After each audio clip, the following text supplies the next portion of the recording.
Imagine you walk into a therapist's office. You sit down. You start talking.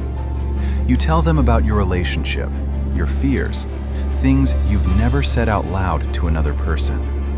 And then, halfway through the session, someone tells you the truth. There is no therapist. There never was. You've been pouring your heart out to 200 lines of computer code. This happened in 1966 to real people repeatedly, and the man who built the program spent the rest of his life horrified by what he had done. This is the story of ELIZA, and it will change how you think about every AI conversation you've ever had. By the end of this episode, you'll understand something that most people who use ChatGPT every day have never stopped to think about.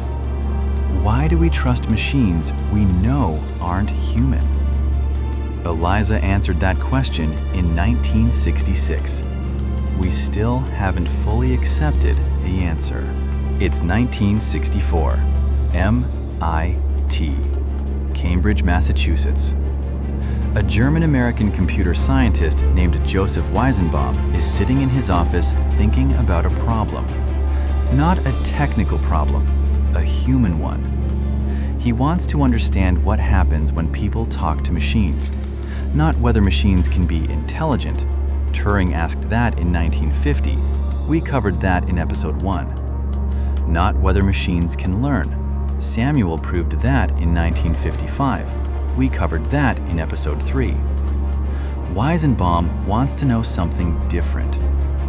What happens to the human on the other side of the conversation? He decides to build an experiment. The program he builds is called ELIZA, named after Eliza Doolittle, the working-class woman in George Bernard Shaw's play Pygmalion, who is taught to speak like an aristocrat. The parallel is intentional. ELIZA, the program, can be taught to play different roles, different scripts, different personalities. The script Weizenbaum chooses is called Doctor. ELIZA would pretend to be a psychotherapist. Here is how it worked, and it is both brilliant and embarrassingly simple. When you typed something to ELIZA, the program scanned your message for keywords. If you typed, "I am depressed," it responded, "I am sorry to hear you are depressed." If you typed, "My mother never listened to me," it found the word mother and responded, "Tell me more about your mother."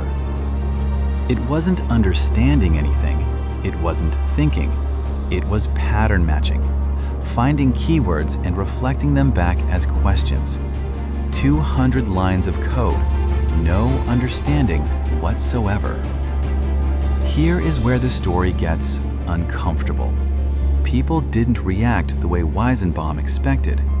He expected them to engage briefly, recognize the limitations, move on. Instead, they opened up completely. Students came in to test the program and ended up confessing things they had never told anyone. They talked about their families, their relationships, their darkest fears. Even after Weizenbaum explained exactly how the program worked, showed them the code, proved it had no understanding whatsoever, they kept talking to it. They still felt heard. But the moment that genuinely shook Weizenbaum involved his own secretary. His secretary had watched him build ELIZA from scratch. She knew exactly what it was. She had seen every line of code written. She understood completely that it was a simple pattern-matching program with no intelligence whatsoever. One day, she sat down at the terminal and started typing. And then she asked Weizenbaum to leave the room. She wanted to speak to ELIZA privately, the woman who had watched him build it, who knew it wasn't real, who had seen the code. She still needed privacy to talk to it. Weizenbaum wrote about this moment years later. He said he had not realized that extremely short exposures to a relatively simple computer program could induce powerful, delusional thinking in quite normal people.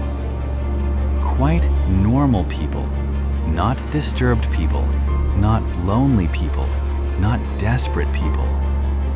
Normal, intelligent, informed people who knew they were talking to a machine and still couldn't stop themselves from treating it like a human. Weizenbaum built ELIZA to prove something modest, that natural language conversation between humans and computers was possible. He proved something much bigger and much more frightening. That humans don't need a machine to be intelligent to form an emotional bond with it. They just need it to seem like it's listening. This horrified him, not because the technology was dangerous, but because of what it revealed about people. He spent the rest of his life warning about this. He wrote a book in 1976 called Computer Power and Human Reason. He argued that there are things computers should never be allowed to do, not because they can't, but because the human cost would be too high. He said computers should never replace therapists, never replace judges, never replace teachers.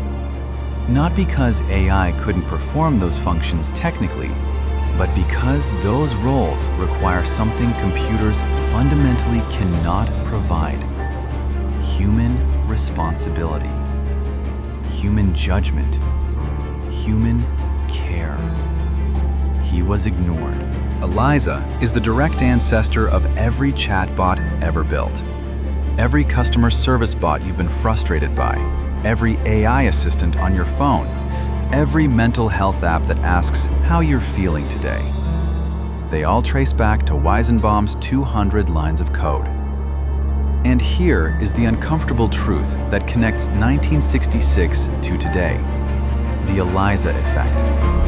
The human tendency to project emotion and understanding onto machines. It didn't go away when computers got smarter. It got stronger. When ChatGPT tells you it understands your problem, when an AI responds with apparent empathy, when it seems genuinely interested in what you have to say, Weizenbaum's secretary is still in that room, asking for privacy, knowing it isn't real, and not quite able to stop herself. Weizenbaum died in 2008, aged 85. The danger was never whether the machine was intelligent. The danger was always what we do to ourselves in the process of believing it is. Next episode. While Weizenbaum was watching people fall in love with his program at MIT across the country, another scientist was building something with arms and legs: a robot. The first robot that could actually see a room, make a plan, and execute it. It took 2 hours to cross a room, and it was named after its biggest flaw. That story is next. This is AI Unfolded, one story at a time. Subscribe so you don't miss the next one.